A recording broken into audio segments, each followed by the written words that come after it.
नमस्कार, मैं अनिल शर्मा आपका एक बार फिर से स्वागत करता हूं आपके अपने YouTube channel commerce by Pathak sir में। जैसा कि आप जानते हैं, हम मोड्स ऑफ इश्यूइंग शेयर्स कर रहे हैं। कल की वीडियो में हमने कवर किया था प्राइवेट प्लेसमेंट ऑफ शेयर्स और उसी में हमने ESOP भी किया था, एम्प्लॉय स्टॉक ऑप्शन प्लान। आज पब्लिक सब्सक्रिप्शन ऑफ शेयर्स हम करेंगे फॉर कैश। ठीक है, हमने कल बताया था public subscription of shares for cash.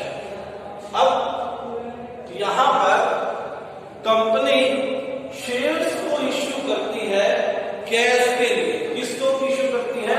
Public, यानी कि पब्लिक को आमंत्रित किया जाता है, इनवाइट किया जाता है कि कंपनी के शेयर्स खरीदे जाएं और शेयर कैपिटल इन्वेस्ट की जाए कंपनी। ठीक है, मान लीजिए किसी कंपनी को XY कंपनी को कैपिटल की रिक्वायरमेंट है 1 लाख रुपए और वह 1 लाख रुपए पब्लिक से क्या करना चाहते हैं? इकट्ठा करना चाहते हैं, आमंत्रित करना चाहते हैं। इसके लिए सबसे पहला जो स्टेप रहेगा to issue prospectus. Issue prospectus मतलब इसका मतलब है एडवर्टाइजमेंट देना। ठीक है, एडवर्टाइजमेंट इशू की जाएगी न्यूज़पेपर में या ब्रोकर्स के थ्रू या कहीं भी, जिससे पब्लिक को पता लग सके कि इस कंपनी के XY कंपनी के क्या हो रहे हैं, शेयर्स इशू हो रहे हैं। इसके लिए प्रोस्पेक्टस इशू किया जाता है। प्रोस्पेक्टस क्या है? एक इस तरह का डॉक्यूमेंट कह लीजिए या एक प्रोफाइल नोटबुक कह लीजिए, जो कंपनी के बारे में बताती है। इसमें बताया जाता है कंपनी का नेम क्या है, कंपनी का रजिस्टर्ड ऑफिस कहां पर है, कंपनी के डायरेक्टर्स कौन कौन है और इस कंपनी का ऑब्जेक्टिव क्या है, और ये सारी की सारी इंफॉर्मेशन कंपनी के बारे में प्रोस्पेक्टस में इंक्लूड होती है, जिसको पब्लिक पढ़ती है और पब्लिक विश्वास बनाती है कि ये कंपनी जो है अच्छी है, इसमें पैसे लगाने से उनके पैसे डूबने के बजाय उन्हें कुछ रिटर्न्स मिलेगा। ठीक है, तो प्रोस्पेक्टस इश्यू कर दिया जाता है। उस प्रोस्पेक्टस में डेट ऑफ ओपनिंग,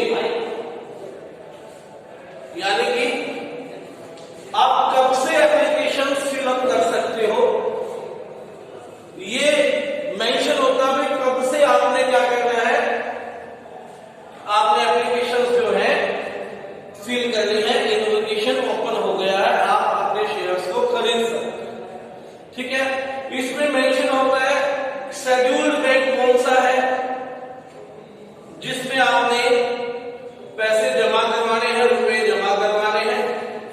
ठीक है, क्योंकि जब एप्लीकेशन फिल की जाती है, एप्लीकेशन के साथ साथ कुछ मनी भी होती है। अगला पॉइंट आप देख रहे हो, एप्लीकेशन रिसीव होना, तो शेड्यूल्ड बैंक बताना पड़ेगा कि कौन से बैंक में आपने पैसे जमा करवाने हैं। कंपनी का अकाउंट देना पड़ेगा, उस अकाउंट में जो है आपने रुपए जमा करवाने।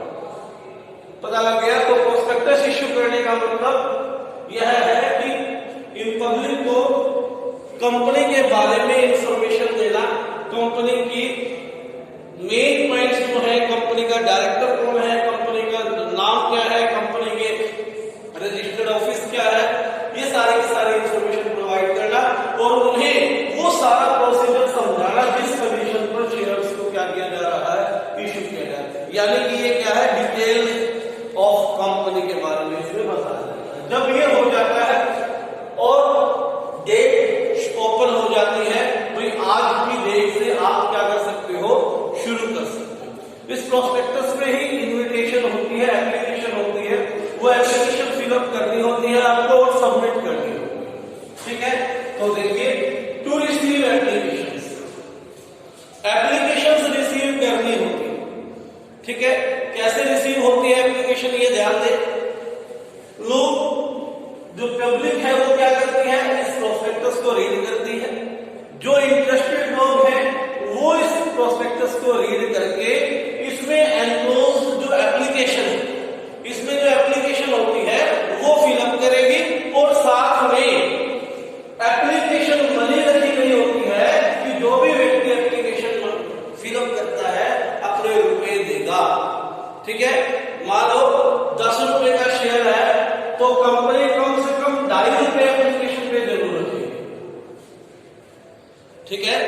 कंपनी 2.5 रुपए क्या रखेगी एप्लीकेशन पर, जरूर रखेगी कि 2.5 रुपए तो आपको एप्लीकेशन पे देना है। कहने का मतलब एटलीस्ट 25% जरूर होना चाहिए एप्लीकेशन में, ठीक है। जितने का शेयर है 25% क्या हो एप्लीकेशन पे आप मंगवा सकते हो। तो एप्लीकेशन जब रिसीव होती है तो साथ साथ क्या आते हैं, आपके पास मनी आती है उस अकाउंट में, और आप क्या करते जाते हो, उसको इंक्लूड किए जाते हो। भाई वो मनी आ गई, इतनी एप्लीकेशन हमारे पास आई, मान लो 1 लाख शेयर दिए गए थे, तो एप्लीकेशन आपको उससे ज्यादा भी आ सकती है, इससे कम भी आती है। ये काम आपके लिए बैंक करता रहता है, ये काम बैंक का, ठीक है। तो सबसे पहला काम क्या है, एप्लीकेशन को रिसीव करना। 25% क्या होनी चाहिए मिनिमम, ये आपने मंगवानी ही मंगवानी, इससे कम नहीं होगा। एप्लीकेशन जब रिसीव हो जाती है 30 दिन का टाइम होता है, 30 डेज का टाइम होता है नॉर्मली। जिस दिन से ओपनिंग स्टार्ट हुई एप्लीकेशंस की, उससे लेकर 30 दिन तक लगातार एप्लीकेशंस आती रहती है। क्लोजिंग डेट पर, क्लोजिंग डेट पर जितनी एप्लीकेशंस आती है उसके अकॉर्डिंग आप रुपए चेक कर लेते हो, इतने रुपए आ गए और इतनी एप्लीकेशन। अब एप्लीकेशन तो आ गई, रुपए आ गए, अब अगला काम है आपको शेयर्स बांटना। आपने उन लोगों को शेयर्स देना है जिन्होंने आपकी कंपनी में एप्लीकेशन के जरिए पैसे लगाए। अब मैंने कहा कुछ लोग ऐसे होंगे जिनको बहुत ज्यादा शेयर चाहिए, यानी कि ओवर सब्सक्रिप्शन हो जाएगा। 1 लाख शेयर आपने इशू किए, एप्लीकेशन हो सकता है 2 लाख आए, हो सकता है 1.5 लाख आए, हो सकता है 80,000 आए। तो आपको पता लगेगा कि अंडर सब्सक्राइब है या ओवर सब्सक्राइब है, ठीक है। अब आपने ये सोचना है दोनों ही केसेस में कि शेयर किसको देने हैं। यदि अंडर सब्सक्राइब है तो नो प्रॉब्लम, सभी को शेयर्स मिल जाएंगे, जितनों ने एप्लीकेशन भेजी है सभी को शेयर्स मिल जाएंगे। लेकिन यहां पर भी आपको ध्यान रखना पड़ेगा, मिनिमम सब्सक्रिप्शन की कंडीशन पूरी हो। Minimum subscription section 39 of companies act में बताया गया है कि मिनिमम सब्सक्रिप्शन वो सब्सक्रिप्शन है, वो मिनिमम सब्सक्रिप्शन है जो हमें चाहिए शेयर्स को अलॉट करने के लिए। 1 लाख शेयर्स मैंने इशू किए तो 90% है नॉर्मली केसेस में 90,000 शेयर्स की एप्लीकेशन आनी चाहिए। यदि एप्लीकेशन 80 की आई है तो आप अलॉटमेंट कर ही नहीं सकते, आपको क्या करना पड़ेगा, इन लोगों के पैसे वापस करना पड़ेगा, ठीक है। यानी कि मिनिमम कितने रुपए चाहिए आपको, कितने शेयर्स चाहिए, 90,000 या हम कहें 90%। यदि 90% से कम शेयर्स आपके पास आए हैं, कंपनी को रिसीव हुआ है 90% से कम, तो आपने क्या करना है, इन लोगों के पैसे वापस देने 15 दिन के अंदर। याद रखना कितने दिन के अंदर, 15 दिन के अंदर, ठीक है। 15 डेज में अगर आपने पैसे वापस नहीं किए, यदि ये एक्स्ट्रा जो पैसे आपके पास हो गए हैं क्योंकि आपकी मिनिमम सब्सक्रिप्शन की कंडीशन पूरी नहीं हुई है, ठीक है, इसलिए आपको ये पैसे, ये रुपए वापस करने हैं। आपको ये रुपए 15 दिन के अंदर अंदर करने हैं। अगर आप लेट हुए तो कंपनी को डिले पीरियड, जितना आप लेट हुए उस पर 15% पर एनम के हिसाब से इंटरेस्ट देना होगा, ठीक है। बात समझ में आई? बात कहने का मतलब क्या है, पहले ये देखिए कि आपने एप्लीकेशन कितनी इशू की थी। मैंने एग्जाम्पल लिया 1 लाख, फिर आपके पास आई कितनी, आप मान लीजिए 80,000 आई है, तो अंडर सब्सक्रिप्शन है लेकिन मिनिमम सब्सक्रिप्शन की कंडीशन पूरी नहीं हुई, तो कंपनी ये अलॉटमेंट नहीं कर सकती। ये अलॉटमेंट होएगा, हो जाएगा, अगर करेगी तो ये अलॉटमेंट करना पॉसिबल नहीं है। अब इन 80,000 के 80,000 शेयर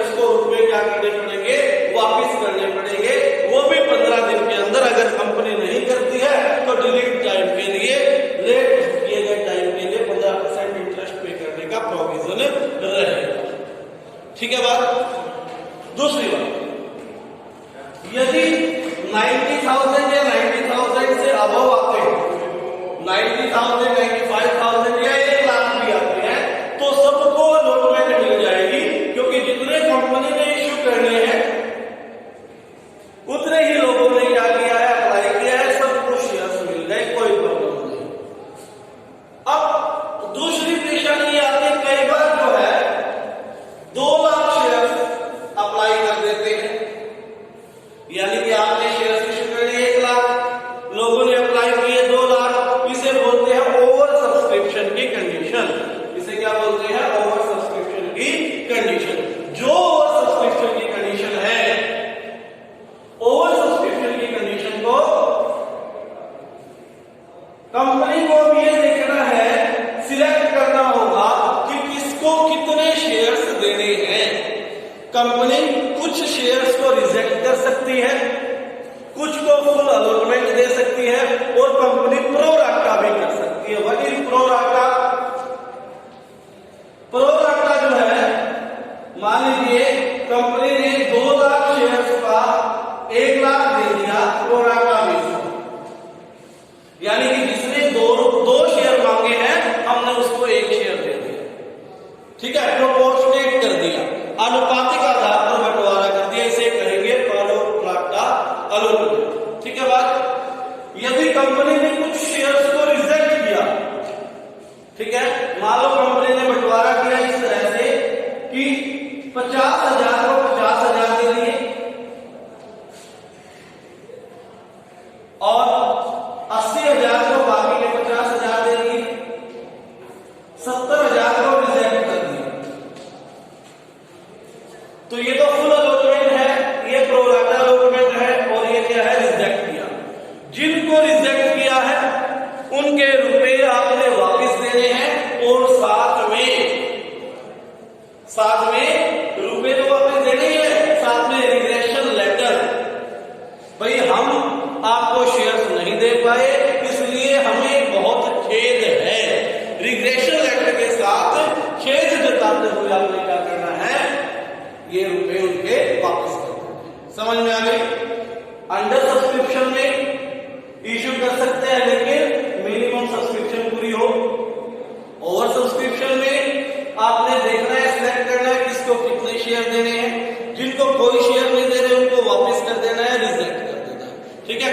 और लेटर ऑफ रिग्रेट के साथ उनके रुपए क्या कर देने हैं, लौटा देने, ठीक है। अलॉटमेंट भी हो गई। नेक्स्ट है टू पे कोल्स करना।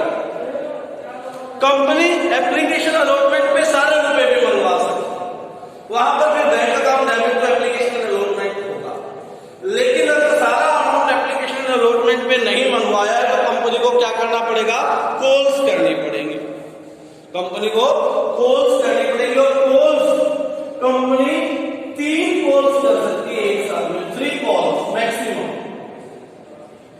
ठीक है। कितनी कॉल्स कर सकती है, 3 कॉल्स कंपनी क्या कर सकती है, एक टाइम पर कर सकती है, और ये 1 साल के अंदर ही मंगवा लेनी होती है।